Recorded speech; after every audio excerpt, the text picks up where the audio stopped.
하나님 우리 아버지와 우리 주 예수 그리스도로부터 오는 은혜와 평강이 오늘 이렇게 주일 공동 예배 참석하신 모든 교회에게 함께 있기를 바랍니다. 성도 여러분, 저는 가보지는 않았습니다. 그런데 이제 프랑스 루브르 박물관 전시실 6번 방에는 매우 유명한 그림이 전시되어 있다고 합니다. 바로 레오나르도 다빈치의 모나리자입니다. 그런데 이 모나리자 바로 앞부분에는 루브르 박물관에서 가장 큰 그림도 걸려 있다고 합니다. 그림의 크기가 이제 가로가 9.94m, 세로가 6.77m, 그리고 무게가 무려 0.5톤이니 이 벽 전체를 차지할 정도로 아주 큰 그림이라는 겁니다. 그럼에도 이제 사람들은 이 모나리자의 시선을 뺏겨서 이 큰 그림을 잘 못 본다고 합니다. 그러면 이 그림은 과연 어떤 그림일까요? 이 그림은 르네상스 시대의 화가인 파올로 베로네세가 그린 가나의 혼인잔치입니다. 바로 오늘 요한복음의 내용을 주제로 화가가 그린 그림이죠. 원래 이 그림은 이탈리아 베네치아의 이제 산 조르조 마조레 성당의 식당에 전시되어 있던 그림인데, 나폴레옹이 1797년 5월 이 베네치아를 침공했을 때 이 그림을 약탈해서 프랑스로 가져왔다고 합니다. 그리고 전해지는 이야기에 의하면은 이 그림을 가져올 때 그림 크기가 하도 크니까 이 그림을 가로로 자른 후에 카페처럼 둘둘 말아서 프랑스로 가져왔다고 합니다. 해서 지금 이 그림을 자세히 보면 이 중간에 서로 이은 자국이 있다고 합니다. 참으로 이제 다른 나라의 문화재에 해서는 안 될 그런 일을 프랑스가 한 거죠. 물론 후에 베네치아가 프랑스를 상대로 이 그림을 계속 돌려달라라고 요청했지만 프랑스는 원본 대신 복제품을 만들어서 이탈리아에게 돌려줬다고 합니다. 하긴 영국의 대형 박물관도 그리스가 자신들의 이제 파르테논 부조를 계속 돌려달라라고 요청하는데 이것을 무시하고 있습니다.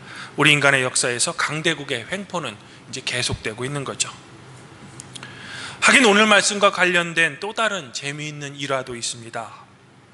이를 제가 잠깐 소개해드리면, 이제 영국의 명문 대학인 캠브리지 대학의 종교학 기말 시험에 물을 포도주로 바꾼 예수 그리스도의 기적이 상징하는 종교적이고 영적인 의미를 서술하십시오 라는 그런 서술형 문제가 출제되었다고 합니다. 그런데 어떤 한 학생이 이 문제에 대해 제출한 단 한 문장의 답안이 이제 후대까지 사람들에게 화제되었다고 합니다. 그러면 도대체 어떤 답안이 있기에 후대까지 이 답안지가 화제될까? 먼저 답안은 이렇습니다. 물이 자기의 주인을 만남에 얼굴이 붉으해졌다네. 이 한 문장의 답안을 제출한 사람은 바로 영국의 낭만주의를 이끌었던 위대한 시인 바이런이었다고 합니다. 물론 이런 실화가 실제로 우리 인간의 역사에서 일어났던 역사적 사실이었는지는 별개의 문제죠. 해서 이는 바이런이 창작했던 것이 아니라 원래 영국의 또 다른 시인인 리처드 크레스초가 쓴 이 문장을 바이런이 이제 인용했다라는 그런 일화도 있는 겁니다. 그러고 보면 우리의 주님이신 예수 그리스도의 이 표적 이야기는 시간과 공간을 뛰어넘어 많은 화가 그리고 시인들에게 영감을 준 그런 이야기인 것 같습니다. 근데 여기서 저희의 고민이 생깁니다.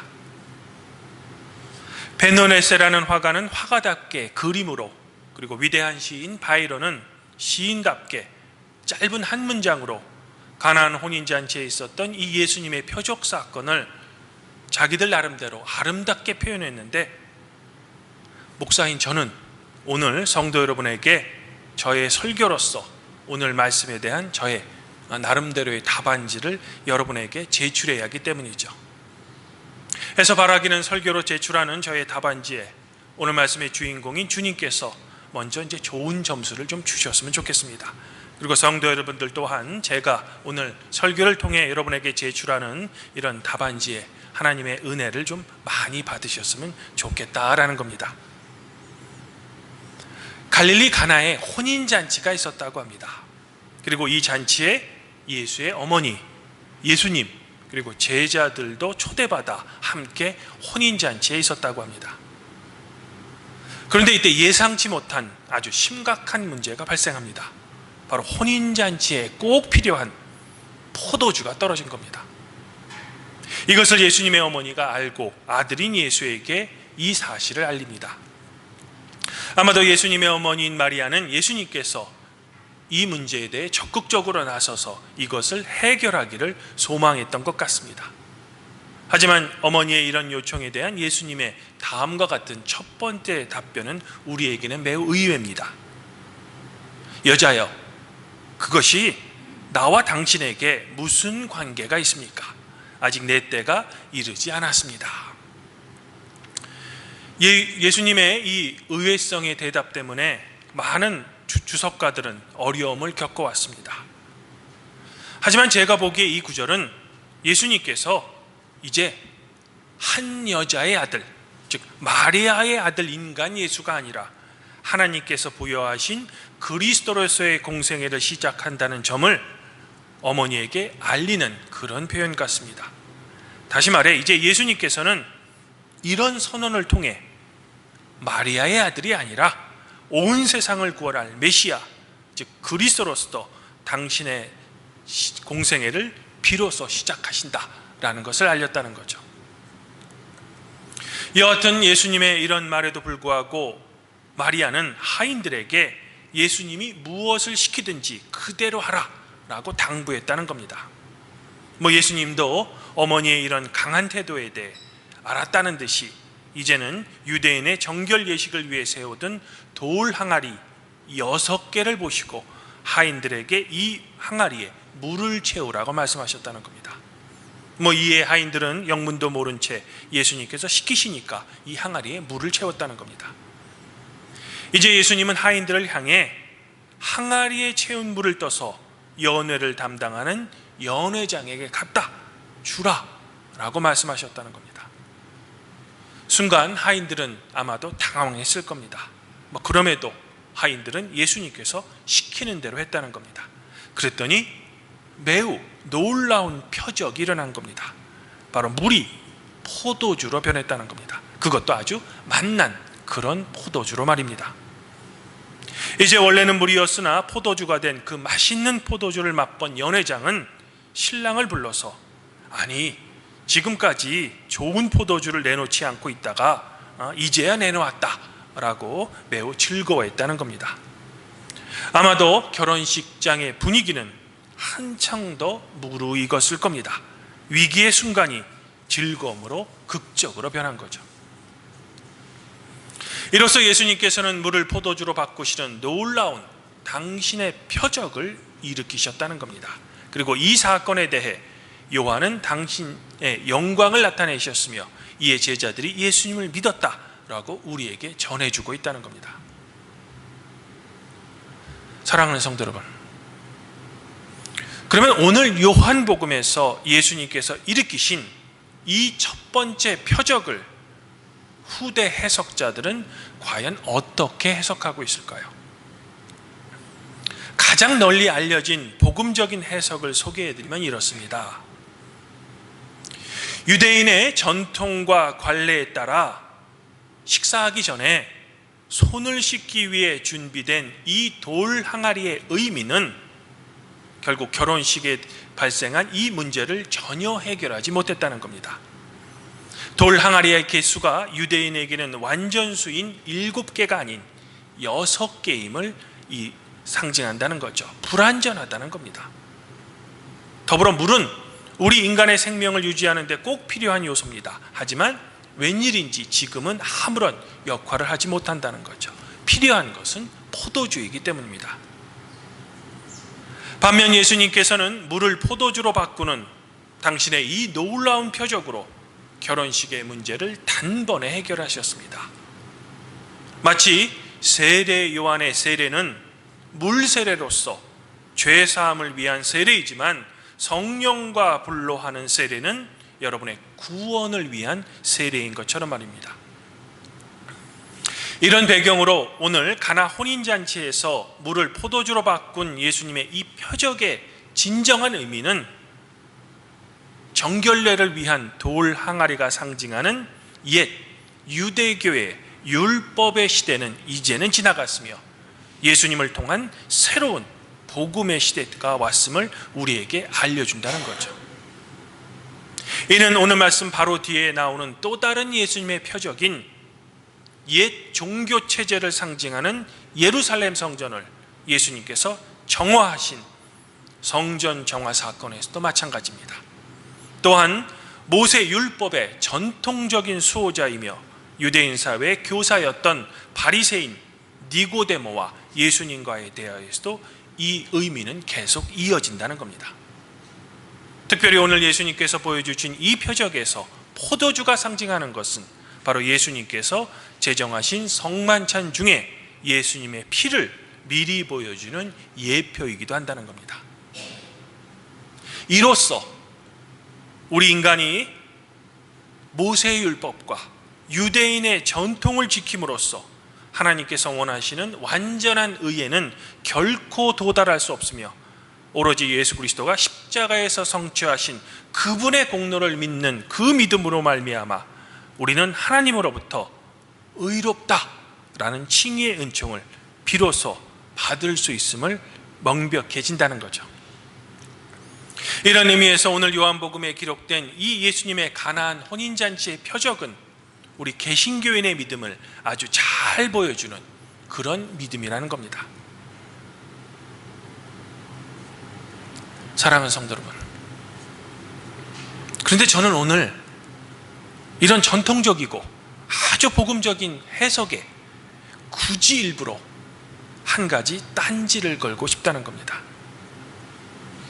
그것은 바로 오늘 말씀을 통해 율법과 복음의 관계에 대해 좀 묵상해 보고 싶다는 겁니다. 즉 예수님께서는 굳이 옛 율법을 상징하는 이 돌 항아리를 이용해서 당신의 표적을 일으키셨다는 겁니다. 다른 말로 이야기하면 예수님의 표적은 돌 항아리가 있었기 때문에 당신의 표적도 가능했다는 겁니다. 그러면 이런 저의 딴지가 성도 여러분들에게는 어떤 의미를 주는 걸까요? 우리는 예수 그리스도가 성취하신 십자가의 대속적 죽음을 믿는 그 믿음으로 말미암아 하나님께 의롭다라는 칭의의 은총을 받습니다. 이것이 우리 개신교인의 믿음의 핵심이며 복음이라는 겁니다.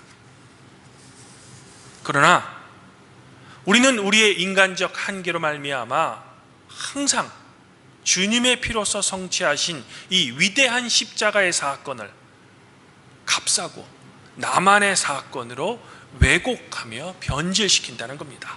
바로 이 부분에서 율법이 우리에게 의미가 있다는 겁니다.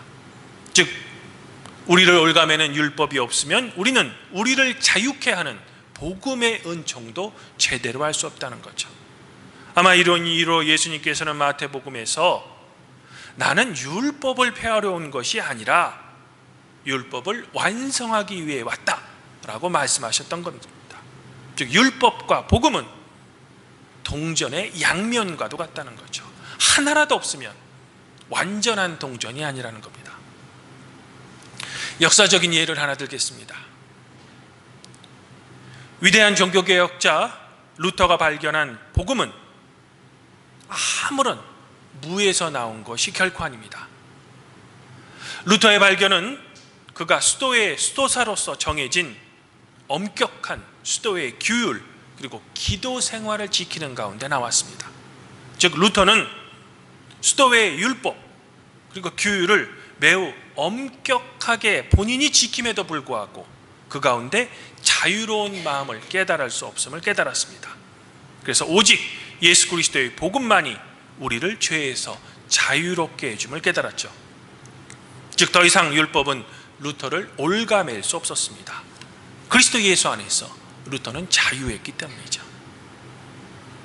그러면 루터는 이후에 자기를 그토록이나 얽어맨 규율 그리고 수도사로서의 기도 생활을 과연 그만두었을까?